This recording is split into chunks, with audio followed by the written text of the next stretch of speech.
بسم اللہ الرحمن الرحیم۔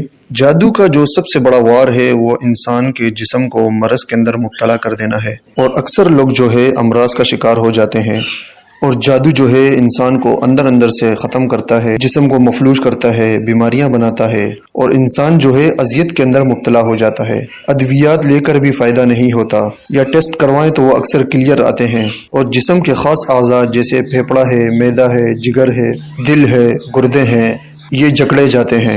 اور جادو کے توڑ کے لیے سب سے بہترین چیز وہ اللہ پاک کا کلام الہی ہے، اور انسان اس کو جو ہے اپنا وظیفہ بنا لے۔ قرآن حکیم سے کوئی بھی آیت لے لیں تو وہ انسان کے جادو کا توڑ کر سکتی ہے۔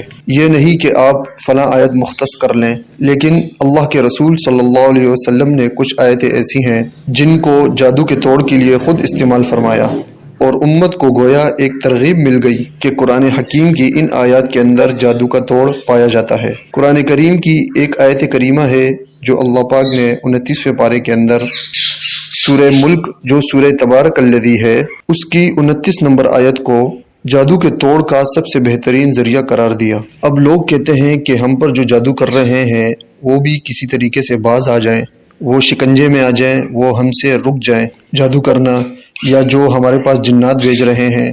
اب جادو کے ذریعے جنات بھی بھیجے جاتے ہیں، اور جادو جو ہے بعض اوقات پڑھ کے کیا جاتا ہے، بعض اوقات جلا کر کیا جاتا ہے، بعض اوقات دفنا کر کوئی چیز کی جاتی ہے، یا ہوا میں اس کو معلق کیا جاتا ہے، لٹکایا جاتا ہے۔ اس کے بعد جو ہے انسان جو ہے اذیت کے اندر مبتلا ہونا شروع ہو جاتا ہے۔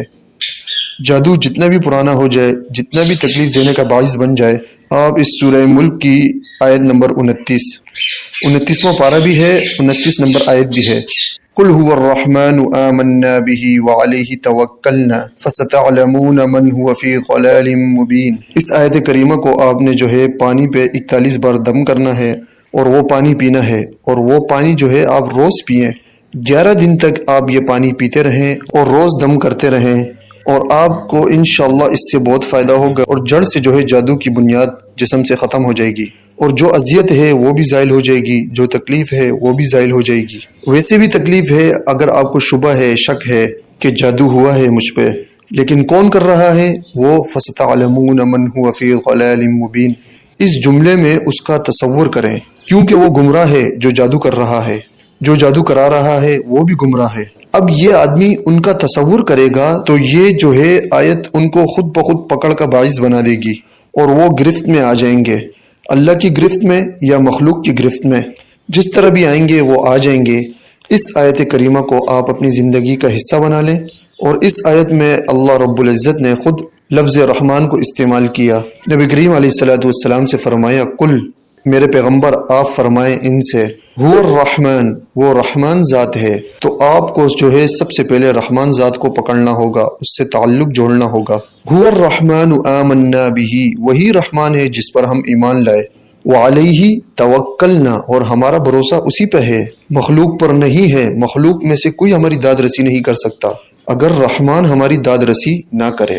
اب آپ آئے ہیں، وظیفہ لیں گے، تعویذ لیں گے، عمل کروائیں گے، لیکن اگر رحمان تاثیر نہ پیدا کرے تو میں کچھ کر سکتا ہوں؟ کچھ نہیں کر سکتا۔ تو آپ نے سب سے پہلے اس آیت کو سمجھنا ہے کہ هو الرحمن آمنا به، ہمارا ایمان کس پہ مضبوط ہونا چاہیے؟ رحمان پر۔ بھروسہ کس پہ رکھنا ہے؟ تعویذ پہ نہیں، بندے پہ نہیں، بلکہ اللہ پر۔ آپ جب یہ جملہ اس نیت کے ساتھ پڑھیں گے، پھر اس کے بعد فَسَتَعْلَمُونَ مَنْ هُوَ فِي ضَلَالٍ مُبِينٍ، جلد تمہیں پتہ لگ جائے گا کہ کون گمراہی میں پڑا ہوا ہے۔ جو جادو کرتا ہے وہ گمراہ ہے، جو جادو کرواتا ہے وہ گمراہ ہے، جو اللہ کے غیر کے آگے جھکتا ہے وہ گمراہ ہے۔ پس پتہ چل جائے گا فَسَتَعْلَمُونَ، بہت جلدی، کہ کتنے جلدی، کہ آپ کو آپ کی زندگی میں اور بہت جلد جو ہے وہ پکڑ میں آتا ہوا نظر آ جائے گا۔ تو آپ اگر کسی کو پکڑ میں لانا چاہتے ہیں جو آپ پہ جادو کر رہا ہے یا آپ کو نقصان دے رہا ہے، تو آپ اس آیت کو 41 بار پڑھ کے دعا بھی کریں، پانی پہ دم کر کے پیتے بھی رہا کریں۔ مریض خود پڑھے، خود نہیں پڑھ سکتا تو دوسرا بھی اس کے لیے پڑھ سکتا ہے۔ انشاءاللہ اس عمل میں آپ کو ہر قسم کی شفا ملے گی۔ جسم کے اندر کی جو بیماری ہے، جسمانی بیماری ہے، اس کو بھی ختم کرے گی، اور روح کی بیماری کو بھی ختم کرے گی۔ دونوں میں اس کو اللہ پاک نے شفا قرار دیا۔ اور اس کے ساتھ ساتھ آپ نے یہ نقش بھی استعمال کرنا ہے، اور نقش استعمال کرنے کا طریقہ یہ ہے کہ آپ نے 12 عدد نقش لکھنے ہیں۔ ایک نقش جو ہے آپ نے پہلے دن ہی اپنے گلے میں ڈال لینا ہے، گلے میں پہن لیں یا بازو پر باندھ لیں۔ اس کے بعد جو پڑھائی میں نے آپ کو بتائی ہے، وہ پڑھائی کرنے کے بعد آپ روزانہ پانی پہ جو دم کریں تو اس کے ساتھ ایک نقش پانی میں بھی ڈال دیں، اور یہ پانی جو ہے آپ نے 24 گھنٹے استعمال کرنا ہے۔ اس کے بعد یہ نقش آپ نے نکال دینا ہے، پھر دوسرا ڈالنا ہے، اسی طرح 11 دن تک 11 نقش استعمال کرنے ہوں گے، اور ایک عدد نقش آپ کے گلے میں پڑا رہے گا۔ انشاءاللہ اس سے آپ کو جو ہے کامل فائدہ حاصل ہوگا، اور جو جادو آپ کے جسم میں گھس چکا ہے وہ انشاءاللہ اس سے نکل آئے گا سارا کا سارا باہر۔ اس نقش کی بہت زیادہ تاثیر ہے، اس نقش کو جو ہے آپ نے استعمال کرنا ہے، اور اس نقش کی ویسے بھی تاثیر ایک یہ بھی ہے کہ یہ ہر مقصد کے لیے نقش استعمال ہوتا ہے۔ تو آپ کی نیت جو ہے جادو سے چھٹکارے کی ہونی چاہیے۔ نقش کی چال جو ہے آتشی ہے، آتشی چال سے اس نقش کو آپ نے پر کرنا ہے۔ 33,194 سے نقش شروع ہوگا، 33,202 پر یہ نقش ختم ہوگا۔ اسی ترتیب پر آپ نے یہ نقش پر کرنا ہے۔